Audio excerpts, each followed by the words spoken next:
Nagkawa silang dalawa, babe.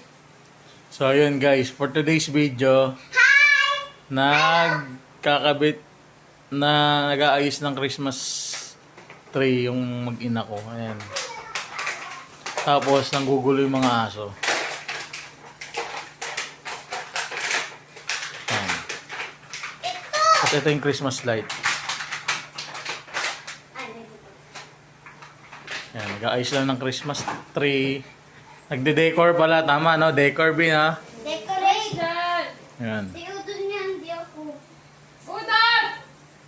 Tas Udon. Ayan ako. Udon, nice. Dragon. Kinukuha nila yung mga balls. Ito mo yun? Yan, konti pa lang yung nakakabit eh. Kakaumpisa pa lang kasi nila guys eh. So yan, for 2025 yan. Tama, Bin, no? 2025? Yan yung Christmas tree ng bahay ngayon. Christmas! May lang! So, Yung red na. bali pipicturean ko na lang yan guys pag tapos na. So, see you on the next one, ha. Bye-bye. Nak, bye-bye na, Nak. Bye-bye, guys! Yan. Bye, guys.